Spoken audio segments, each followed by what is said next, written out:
양의 문이 되신 우리 예수님, 이 새벽에도 들어오며 나오며 풍성한 꼴을 얻는 시간이 되게 하여 주옵소서.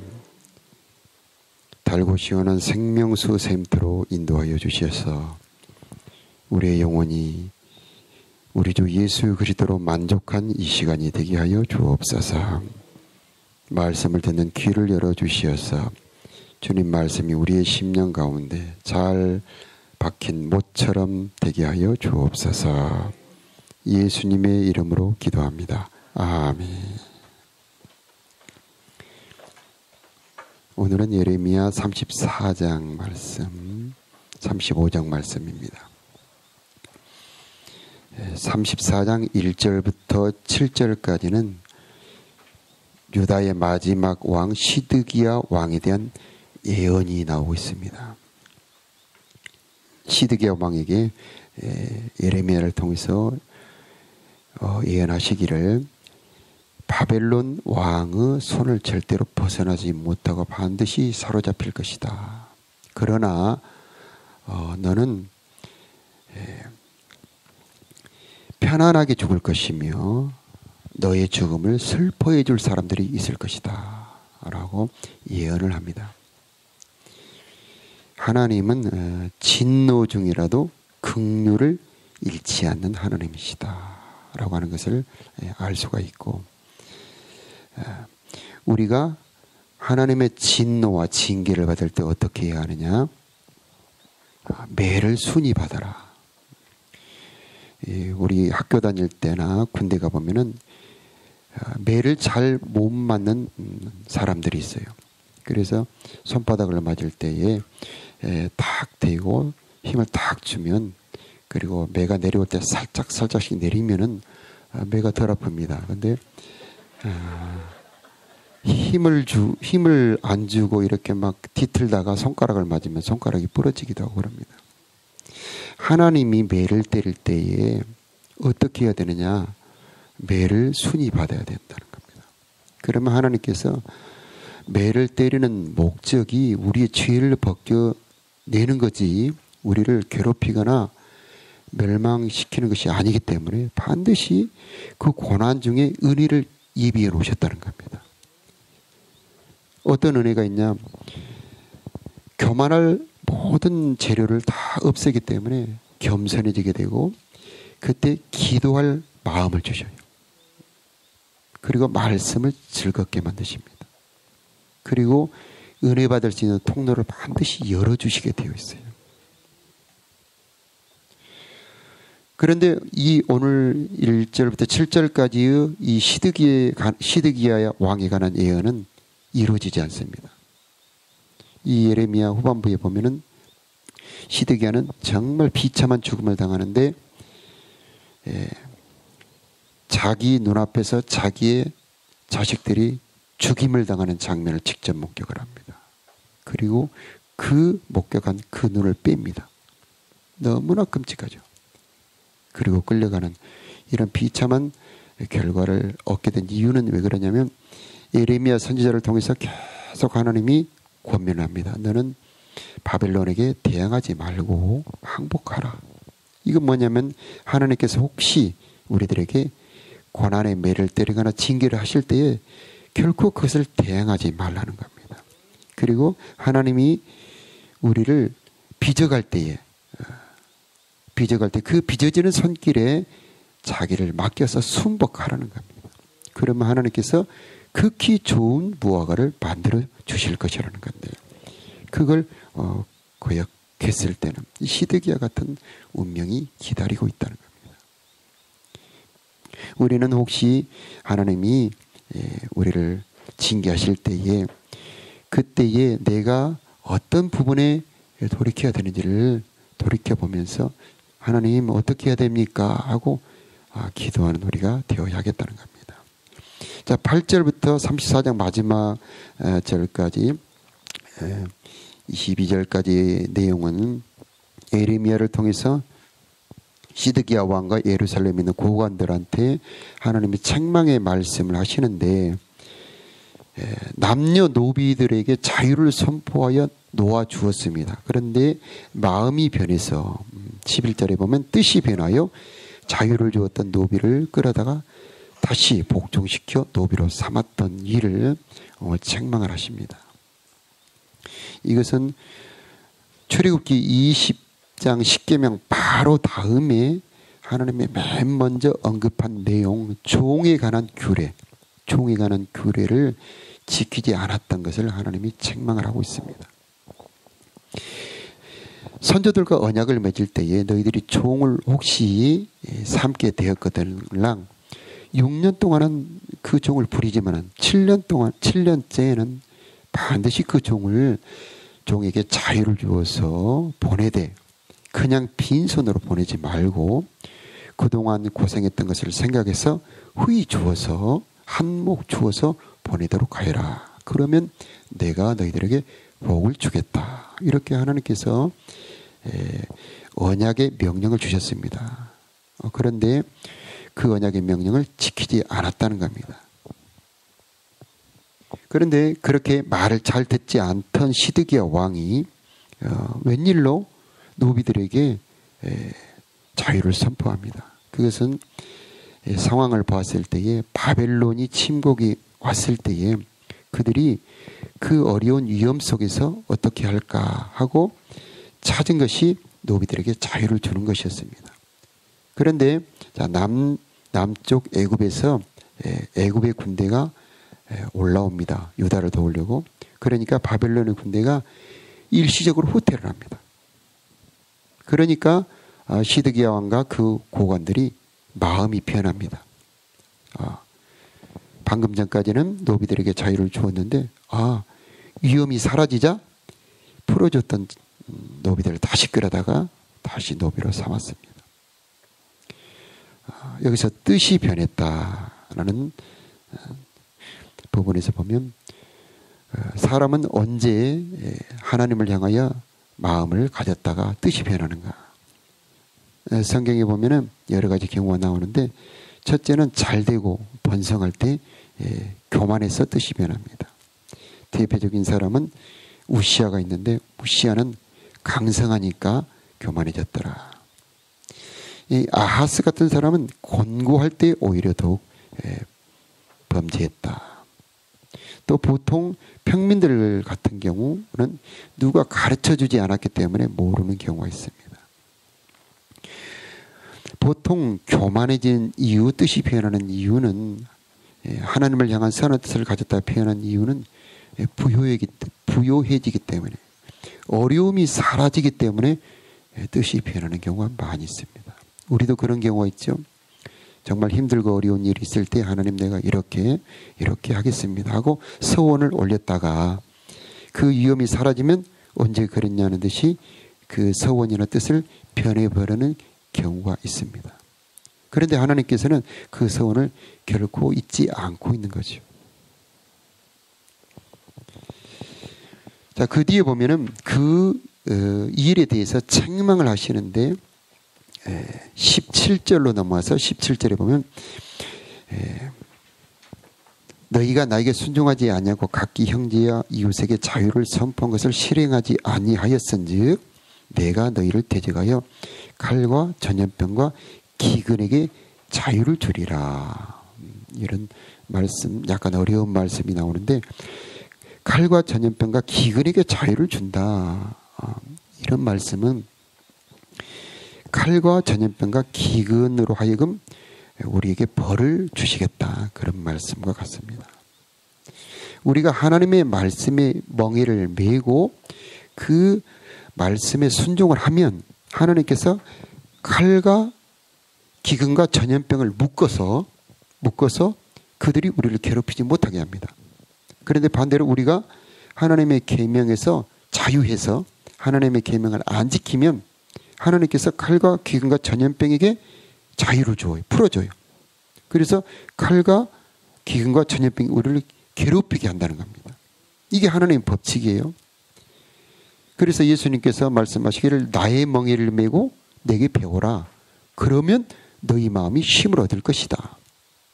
그래서 말씀의 멍에를 메고 모든 재앙으로부터 자유를 얻던가, 반대로 말씀의 자유를 얻고 재앙으로부터 괴롭힘을 당하던가, 이 두 갈래 길이 있는데 어떤 것이 더 복이 있겠습니까? 처음에 말씀을 순종하고 복종하는 것이 우리에게 잠시 힘들고 괴로움이 되지만은 그 말씀에 묶이는 것, 진리를 행하는 그 어려움은 우리를 괴롭히는 칼과 기근과 전염병을 막아주고 그들이 우리를 괴롭히지 못하도록 묶어버리는 힘이 있는 겁니다. 그래서 진리를 알지니 진리가 너희를 자유케 하리라, 그 말씀입니다. 하나님의 말씀은 그 말씀을 순종할 때에 그 말씀이 능력이 되어서 우리를 괴롭히는 모든 어려움과 괴로움을 막아주는 겁니다.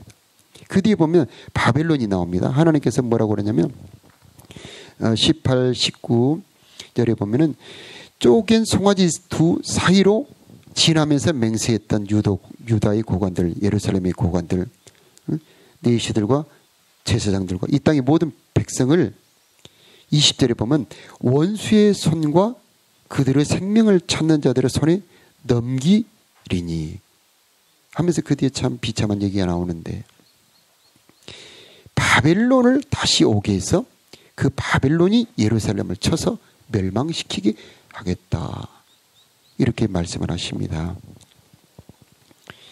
저는 편백숲에 자주 가는데 편백숲에는 뱀이 안 삽니다.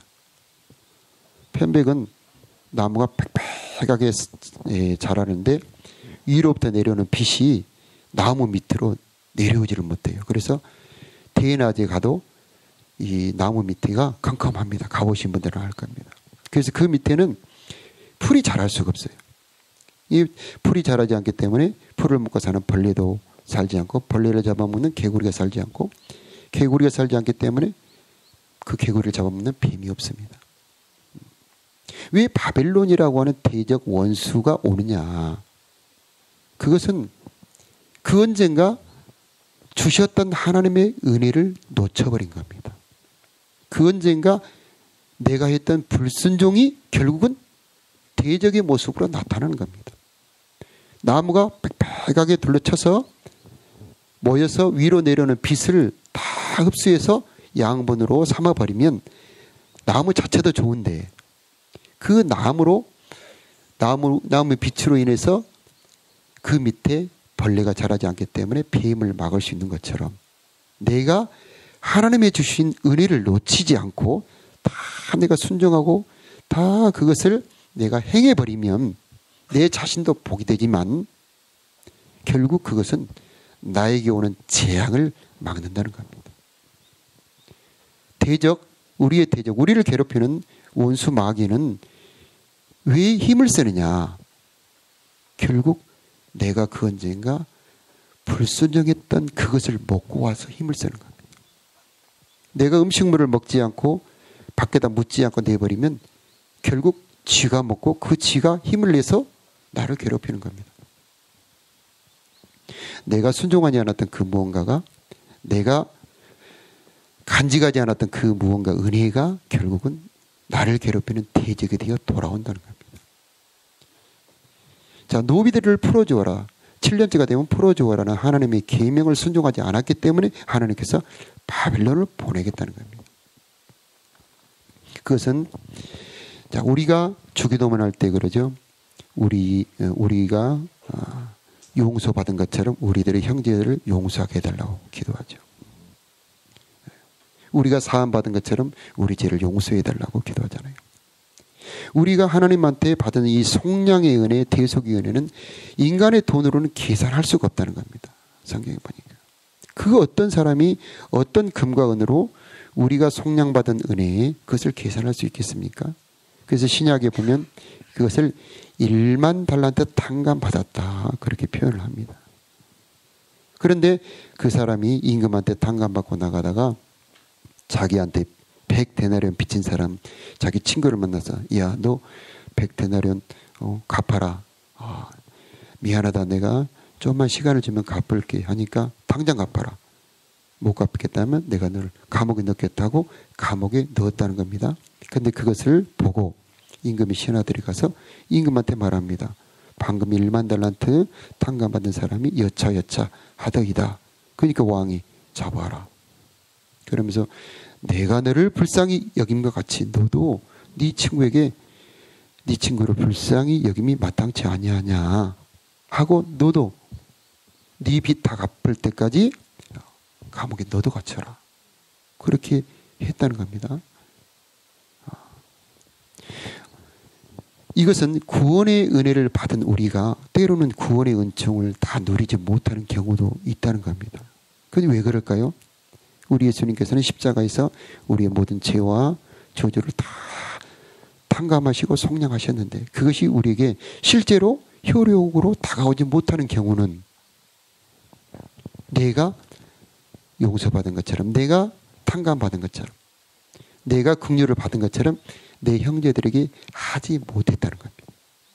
오늘 말씀과 똑같이 애굽이라고 하는 쇠풀무 같은 용광로 같은 애굽에서 구원받았을 때 야 너희가 이렇게 이런 바로의 밑에서 비참하게 살던 강제 노역을 하고 아들이 태어나면 아그밥으로 던지는 이런 비참한 데서 내가 너희를 풀어주었던 것처럼 너희도 너희 형제들을 그렇게 자유를 주고 그들을 풀어주도록 하렴 하고 계명을 줬는데 명령을 줬는데 그것을 행하지 않았을 때 하나님께서는 그들을 어쩔 수 없이 바벨론에게 붙여서 그들로 하여금 깨닫게 할 수밖에 없었다는 겁니다. 자, 우리는 은혜 받을 때 그 은혜를 놓치지 않도록 잘 간직하는 우리가 되어야 하겠습니다. 성경에 보니까 너희는 은혜를 헛되이 받지 말아라. 그 은혜 받을 때 어떻게 해야 될까요? 그 은혜를 간직해서 그 받은 은혜로 인해서 변해가라는 겁니다. 토기장이 되신 하나님께서 우리를 어떻게 빚으시느냐? 은혜를 주시고 난 다음에 야 네가 은혜 받았지 않니? 네가 받은 은혜처럼 너도 그렇게 해보렴. 그렇게 우리를 빚으신다는 거예요. 그래서 내가 용서받은 것처럼 주님 나도 형제를 용서하게 하여 주옵소서. 주님이 나에게 긍휼을 베푼 것처럼 나도 내 주변에 있는 형제들에게 긍휼을 베풀게 하여 주옵소서. 주님께서 억울함을 참고 나를 위해 기도했던 것처럼 나도 억울함을 참고 형제를 사랑하게 역사하여 주옵소서. 그러면 그것이 주님이 나를 빚어가는 과정입니다. 그런데 그 은혜를 헛되이 받았을 때, 은총을 받아도 의를 배우지 않았을 때는 하나님께서 진노할 수밖에 없다는 겁니다. 어제는 고구마를 심었는데 고구마 밭을 농사를 할 때 보면은 고구마가 잡초를 이기고 밑에 밑이 들어서 고구마를 캐는 가을이 있고, 고구마를 심어놨는데 고구마를 잡초가 이겨버려서 가을에 가보니까 고구마 캘 데가 없어서 두세 개밖에 못 캐는 그런 고구마 밭이 있습니다. 그래서 하나의 분기점이 있어요.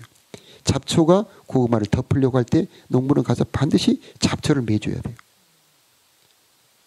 우리는 은총을 받을 때 그 은총을 덮어버리는 무언가 올 때 그것을 캐내야 됩니다. 은총을 잃어버리게 하는 것이 있으면 캐내야 됩니다. 교만의 잡초가 자라면 캐내야 됩니다. 망각의 잡초가 자라면 그거 없애야 됩니다. 그렇지 않으면 열매를 맺을 수가 없습니다. 은총을 받고도 자기들의 종 노비를 풀지 않았던 예루살렘은 결국 멸망을 당하고 말았습니다. 근데 35장에 보면은 레갑 족속이 나오는데 하나님께서 레갑 족속을 칭찬을 합니다. 그래서 조상 요나답이 명령한 규례와 법도를 지키는 레갑 족속 후손들을 보면서 하나님께서 에레미야에게 칭찬하면서 그 요나답의 후손들이 하나님 앞에서 끊어지지 않게 하실 것이다. 그렇게 칭찬의 말을 합니다. 조상들이 명령한 포도주를 마시지 말고 장막을 치고 거하지 말아라는 그 명령이 행해지지만 지엄하신 하나님, 그 놀라운 은총의 하나님, 엄한 하나님이 내린 명령은 지켜지지 않았을 때에 하나님은 예가 타는 겁니다. 간혹 우리 그럴 때가 있죠. 우리의 자녀들은 다 공부도 열심히 안 하고 정말 엉망으로 사는데 옆에 자식들이 정말 공부도 열심히 하고 순종하는 거 보면 우리 속에서 막 화가 열불이 나는 경우가 있죠. 네. 우리 하나님도 마찬가지입니다. 불신자들이 자기들의 조상들의 명령이나 어떤 회사의 명령은 너무너무 충성스럽게 하는데 그 큰 은총을 받고도 하나님의 백성들이 그 하나님의 명령을 자기의 복을 위해서 주신 명령을 행하지 않았을 때 하나님은 정말 화가 나는 겁니다. 우리는 이 35장을 보면서 뭘 기억해야 되느냐.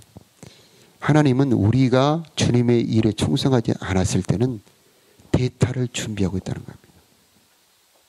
그래서 좋은 팀은 반드시 대타가 있습니다. 그래서 그 선수가 좀 컨디션이 안 좋으면 즉시 대타로 바꿔줍니다. 본 백성, 은총을 받았던 이스라엘 백성들이 순종하지 않으니까 하나님은 레갑 족속을 준비해놨습니다. 레갑 족속은 모색의 장인, 십보라, 호밥 그 족속입니다. 이들은 정말 그 조상의 명령을 철저히 지키는, 그리고 그 가나안의 풍요의 문화에 동조되지 않는 그런 족속입니다. 하나님은 그 레갑 족속에게 은총을 줘서 그들이 하나님의 일을 할 수 있는 은총으로 불러버립니다. 우리는 은총을 받을 때에 혹시 그 은총의 직분, 은총의 사명을 놓치지 않도록 충성해야 됩니다. 내가 태만이하고 내가 방종할 때에 하나님께서는 기다려 주시지만 이스라엘 백성처럼, 이 유다 백성처럼 끝까지 1000년 넘게 기다려 줬는데도 그 하나님의 기대를 저버렸을 때는 하나님께서는 그들을 결국 징계로 보내고 레갑 족속 같은 그들로 하여금 충성하게 만듭니다. 이스라엘 백성도 예수님까지 보내줬는데도 그들이 하나님의 은총을 거절했을 때 그들은 2000년 동안 은총을 피합니다. 지금도 하나님의 은총 앞에 돌아오지 못합니다. 그리고 이방인들의 시대로 열어서 이방인들이 은총 안에 들어오게 하나님이 만들어버렸습니다.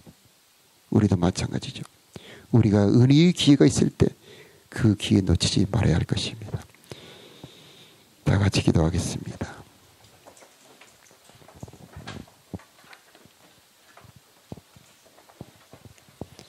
매를 순히 받는 지혜로운 자들이 되게 하여 주옵소서. 하나님, 주님의 징계의 뜻이 우리를 괴롭히고 멸망시키는 것이 아니고 우리를 다시 극히 좋은 무화과처럼 은혜의 사람, 순종의 사람으로 바꾸는 것이 목적임을 깨닫고 주여 주님의 손에 순히 빚어지는 우리가 되게 하여 주옵소서. 교만이 부서지게 하여 주옵시고 거만이 사라지게 하여 주옵시고 방탕함이 사라지게 하여 주옵시고 은총 안에 머무를 수 있는 우리가 될 수 있도록 역사하여 주옵소서. 주님, 어려울 때에 은총을 열어주신다는 말씀 기억합니다. 괴로울 때 기도하는 우리가 되게 하여 주옵시고 주여 앞길이 막힐 때 성경을 보는 우리가 되게 하여 주옵소서. 괴롭고 힘들 때 찬송을 부르는 우리가 되게 하여 주옵소서.